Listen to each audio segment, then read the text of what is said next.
Good morning students, कैसे हैं बेटा आप सब।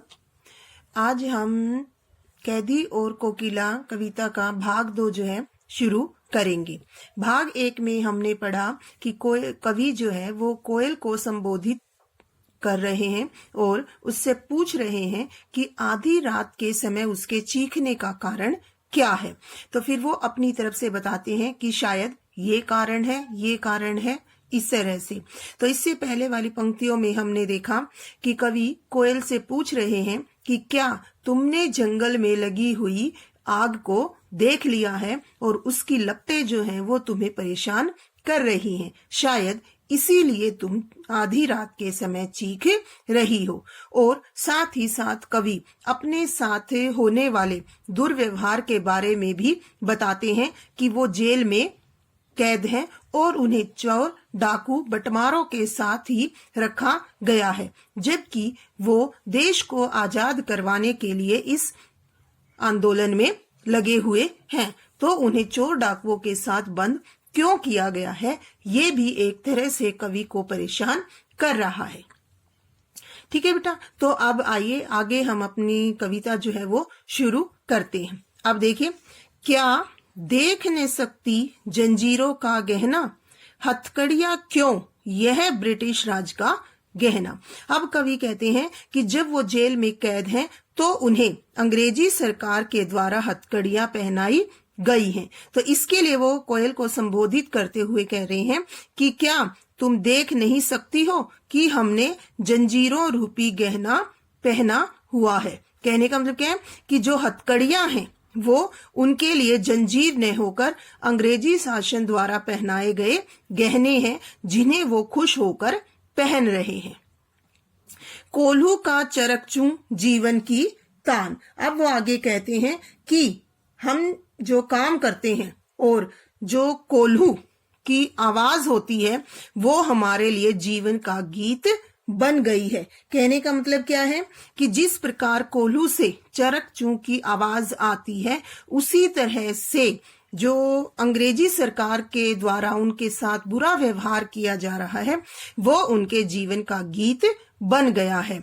गिट्टी पर उंगलियों ने लिखे गान। गिट्टी पर जैसे हथेलियां होती है हमारी, हम कोई सख्त चीज तोड़ते हैं तो उस पर निशान पड़ जाते हैं। ठीक है, तो उसके लिए है कि जैसे पत्थर तोड़ना या कोई भी सख्त चीज ऐसे हम तोड़ते हैं तो हमारी हथेली पर निशान पड़ जाते हैं। तो इसीलिए कहा है कि गिट्टी पर उंगलियों ने लिखे गान, कि उन जो पत्थर के टुकड़े हैं उनको तोड़ते तोड़ते हमारी उंगलियों पर जो है छाले पड़ गए हैं। हूं मोट खींचता लगा पेट पर जुआ, खाली करता हूं ब्रिटिश अकड़ का कुआं। अब आगे कवि कह रहे हैं कि अंग्रेजी सरकार ने हमें इतना परेशान किया हुआ है कि हमारे पेट पर जुआ रखकर हमें मोट से पानी खींचना पड़ता है। मतलब जैसे कि उनके पेट पर रस्सी बांध दी जाती है और उससे फिर वो पानी खींचते हैं। खाली करता हूं ब्रिटिश अकड़ का कुआं, मतलब ये काम जब वो कर रहे हैं कि अपने पेट पर रस्सी बांधते हैं और उससे पानी खींचते हैं कुएं से, तो इसका मतलब उन्होंने क्या लिया कि वो ब्रिटिश सरकार का, जो अंग्रेजी सरकार है, उनके जो अकड़ है, उनका जो अहंकार है, घमंड है, उसको वो कम कर रहे हैं। कहने का मतलब यहाँ क्या है कि चाहे उन्हें कितने भी उनके साथ कैसा भी बुरा व्यवहार किया जाए, वो अंग्रेजी शासन के सामने झुकने के लिए तैयार नहीं है। और कितना ही परेशान करने के बाद भी उनकी हिम्मत, उनका हौसला वैसे का वैसा ही बना हुआ है। चाहे अंग्रेज सरकार उनके साथ कैसा भी व्यवहार कर रही है, लेकिन फिर भी वो अपनी पर डटे हुए हैं। दिन में करुणा क्यों जगे रुलाने वाली। कहते हैं कि दिन में उनके मन में हमारे लिए कोई भी करुणा, दया का भाव क्यों जगे रुलाने वाली। मतलब कि जो कार्य या जो ब्रिटिश सरकार स्वतंत्रता सेनानियों के साथ व्यवहार कर रही है, उससे किसी के मन में दया क्यों जगे रुलाने वाली। मतलब ऐसे व्यवहार को देखकर तो किसी को भी रोना आ सकता है। इसलिए रात में गजब ढा रही आली कि हे सखी, तुम दिन में तो हमारे प्रति कोई दया की भावना नहीं दिखा सकती, इसीलिए तुम रात के समय ऐसे रोकर चीख कर जो है वो गजब ढा रही हो। मतलब तुम्हारा व्यवहार जो है एक तरह से वो समझ में नहीं आ रहा। दिन में तो किसी प्रकार की कोई भी करुणा हमें दिखाई नहीं देती, लेकिन रात के समय तुम्हारी जो आवाज है वो हमें बहुत परेशान अब कर रही है। तो इसमें हमें क्या पता चल रहा है कि अंग्रेजी सरकार जो है भारतीय स्वतंत्रता सेनानियों के साथ बहुत ही बुरा व्यवहार करते थे और उनको किसी भी तरह से उनकी हिम्मत को तोड़ना चाहते थे।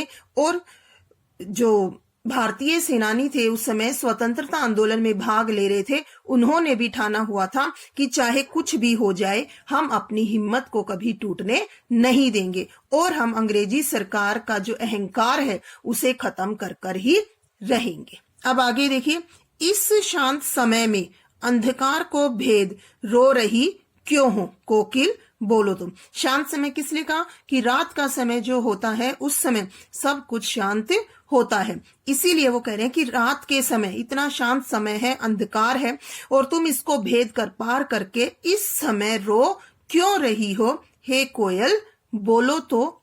चुपचाप मधुर विद्रोह बीज इस भांति बो रही क्यों हो कोकिल बोलो तो। मतलब कि तुम चुप रहकर कि रात के समय तुम अपना मधुर स्वर सुना रही हो और इस रात के सन्नाटे में अंधकार को चीरती हुई तुम्हारी आवाज जो है वो सुनाई दे रही है। शायद तुम अपनी मधुर आवाज से देशवासियों में अंग्रेजों के विरुद्ध विद्रोह की भावना को पैदा करना चाहती हो। मतलब कि जो देश के लोग हैं उनको तुम अंग्रेजों के विरुद्ध तैयार करना चाहती हो, इसीलिए रात के समय जो है तुम ऐसे चीख रही हो, रो रही हो, ताकि लोग जो हैं वो तुम्हें सुन सकें और तुम्हारे गीत से प्रेरित होकर अंग्रेजों के खिलाफ आंदोलन में भाग ले सके।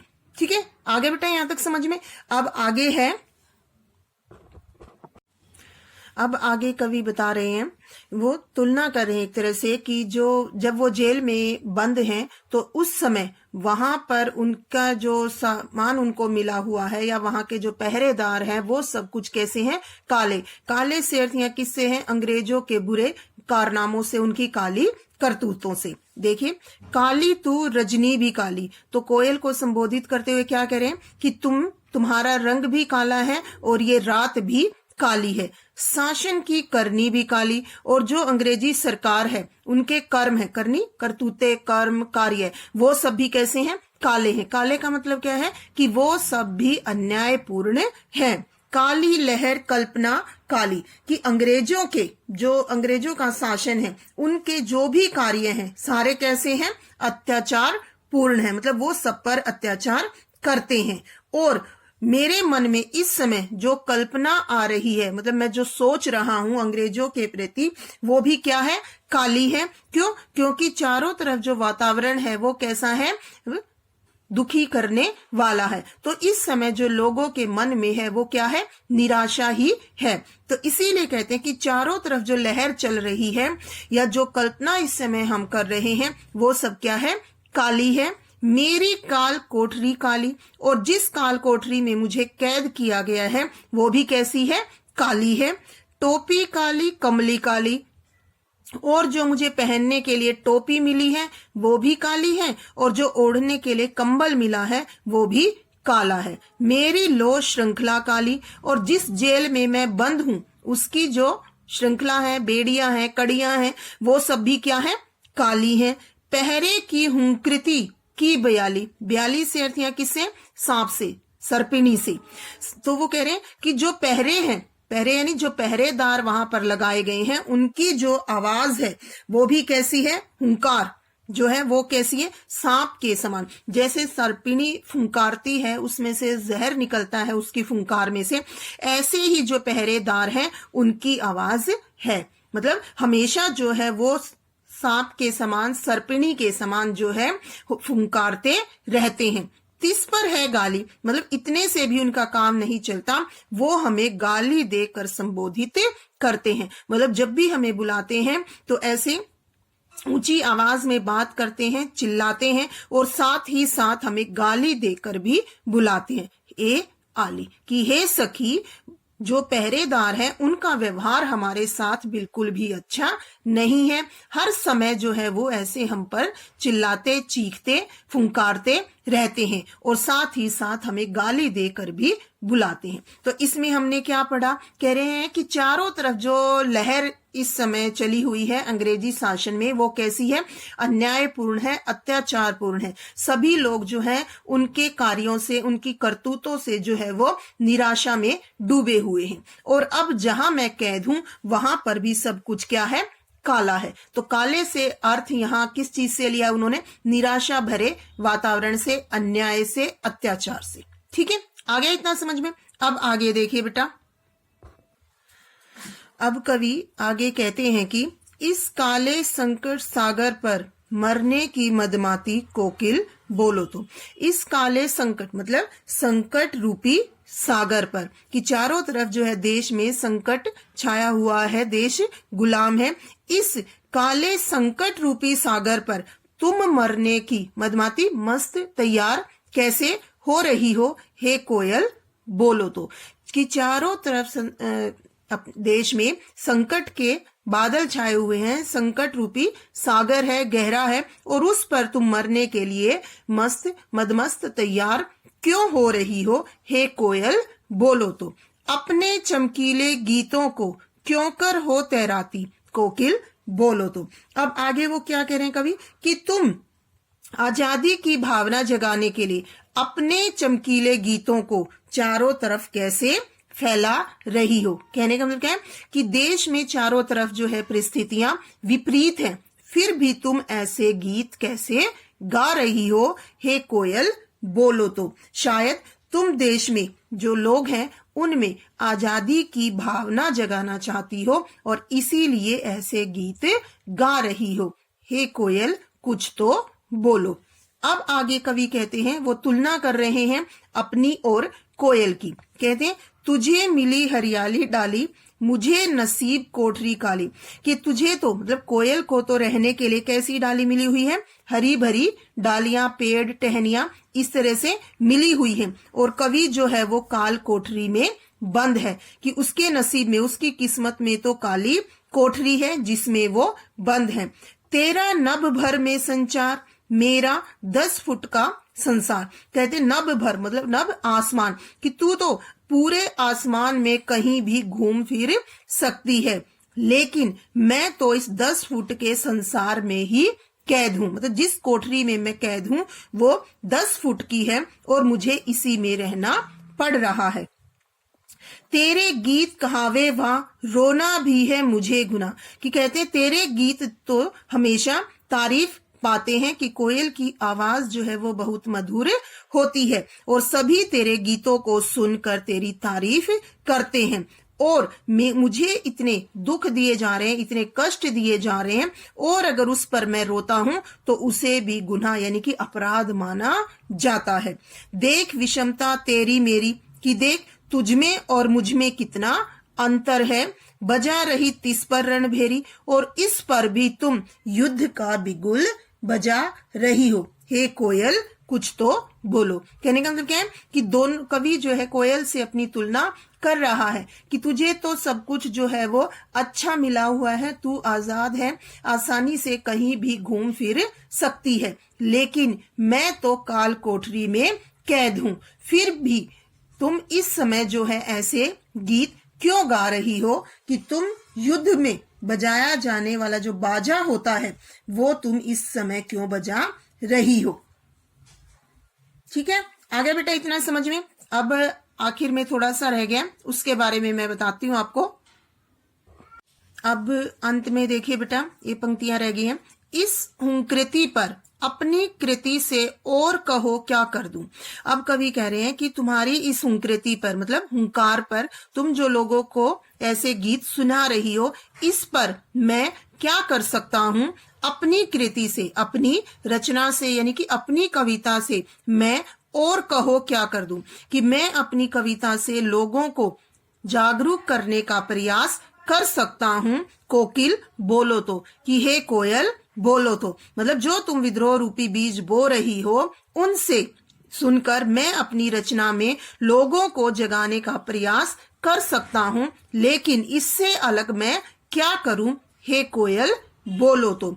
मोहन के व्रत पर, मोहन से अर्थ यहाँ किससे है? महात्मा गांधी जी से। कहते हैं कि महात्मा गांधी ने जो व्रत लिया हुआ है, कौन सा? सत्य अहिंसा सत्याग्रह के मार्ग पर चलने का। प्राणों का आसव किसमें भर दूं? आसव रस, कि मैं ये जो प्राणों का रस है वो और किस में भर दूं? हे कोयल बोलो तो। कहने का मतलब क्या है कि महात्मा गांधी ने जो सत्य अहिंसा सत्याग्रह वाला आंदोलन चलाया हुआ है उसमें हम सब भाग ले रहे हैं। इससे अलग अगर मैं रस भरना है, किसी को प्रेरित करना है, तो और कैसे करूं? हे कोयल बोलो तो। ठीक है बेटा, यहाँ जो है हमारी कविता ये समाप्त होती है। उम्मीद है आपको ये समझ आई होगी। फिर भी अगर आपको लगे कि कोई शब्द या ऐसे आपको समझ नहीं आ रहा तो वो आप मेरे से पूछ सकते हैं। तो पहले भाग में जैसे मैंने आपको इसमें बताया था कि करुण रस है इस कविता में, और कवि ने कोयल के माध्यम से देशवासियों को जगाने का प्रयास किया है, और साथ ही साथ जेल में होने वाले स्वतंत्रता सेनानियों के साथ दुर्व्यवहार का भी उन्होंने इसमें जीवंत चित्रण किया है। आम बोलचाल की भाषा के साथ साथ कवि ने तत्सम तद्भव शब्दों का इसमें प्रयोग किया है। अनुप्रास, रूपक, अलंकारों का कवि ने इसमें प्रयोग किया, जैसे संकट रूपी सागर, तो इसमें जो है वो हमारा कौन सा है? रूपक अलंकार है। तो इस तरह से ये कविता जो है वो हमारी यहाँ पर समाप्त होती है। आप इसको ध्यान से सुने और समझें। फिर भी अगर कुछ समझ में नहीं आए तो आप मेरे से पूछें। ठीक है, thank you, have a nice day, take care, bye.